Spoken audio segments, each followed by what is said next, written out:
already know, top of the top, baby. You dig? Hey, check it out. This little thing with well, let me get to the first line of business. We gotta talk about these artists. You know that I don't know. It's I call it the artist entitlement. Okay, and I'm not gonna say names or whatever. You know, I think everybody's pretty intelligent and can fill in the blanks. When you're an artist that has acquired success and notoriety and so forth, it could go two ways. You could be extremely grateful and humble, or it could go to your head, especially if you're I don't know, whatever reasons, personal hang-ups or whatever. But the situation with this particular artist, I'm not going to name names because I think we all know who this individual is, because they're not the first person to do this. But I think they're the most notable because it's a pattern. You know, when you're late for a show, and this is something that I think would be really cool for future reference. You know, if you're an up-and-coming artist, if you're late, make it right. Okay?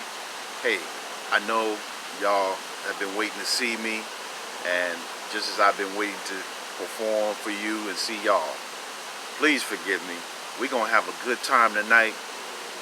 This particular artist got up there and, well, I ain't gonna whoop-de-wham and whoop-whoop-wham, and y'all better be glad I'm here. Better be glad I paid my money to see your funky butt. Okay? You know, I want to say something else, you know, but I'm trying not to, you know, let the dog out. But my whole point is carry yourself with class. Carry yourself with decorum. Because people, especially in this day and age, or any age or era for that matter, they spend hard-earned money to come check you out and see you, and the least you could do is display some dignity and class. Okay, a lot of artists are what, as the late great Gil Scott-Heron would say, they're a legend in their own mind. You know, so you have to keep that in mind. There comes a time where,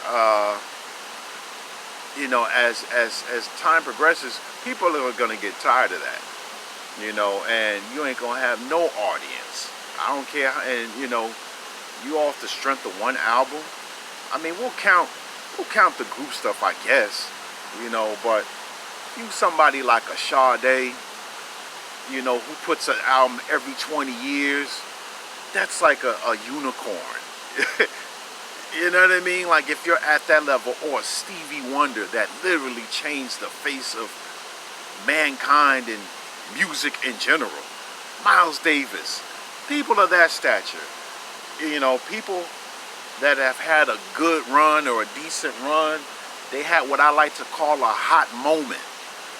They came in at a good time, had a good message and a good beat. But what you doing now? What you talking about now? You know, so we appreciate your contributions of what you did, you know, once upon a time. What you saying now, that's resonating with the people. You dig?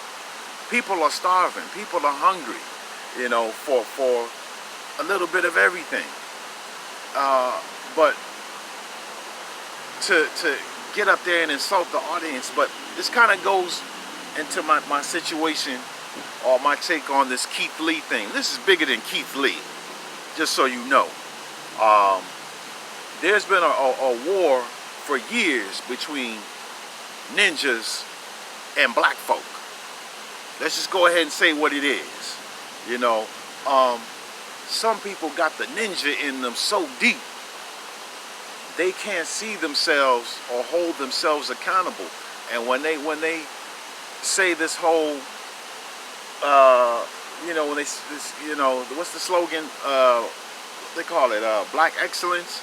This whole concept of black excellence is a farce, because you got people that really do live up to that, and they're born with that, and they carry that in their daily regimen, while you have another group that's sloven, that doesn't follow up on anything, that doesn't have any honor code. You dig? So Keith Lee basically saw it from how he saw it, you know, in terms of the restaurants or whatever. You know, I don't know the full skinny, but I know enough to know when somebody's not holding themselves accountable. Now, these restaurants have an opportunity to say, hey, you know what? Let me clean this up here. Let me make this right for the public. Okay? That's a sign to clean house. But what happens is, as black men, black people in particular, but especially black men, we've been trained to accept less. Look at our patterns. Look at the patterns that you see out here. It's a pattern, man. You know, and you know, we're taught to not say anything about it. You know, just let it rock. It goes back to slavery, even.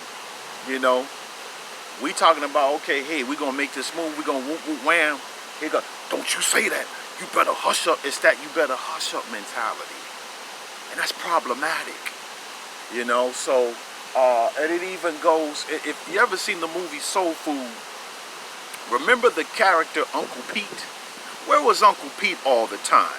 In the damn basement. Uncle Pete was the elder. Uncle Pete was, if I'm not mistaken, Big Mama's husband. What the hell is Cousin Pete? And I could be wrong. I don't think that was her husband. Anyhow, he was an elder at the end of the day. What the hell is a grown man doing in a basement? And I could kind of understand. He probably gave up and said, F it. Or he was so emasculated into not saying anything and not standing up like a man, until he just said, you know what? I'm going to just kick it here in this basement.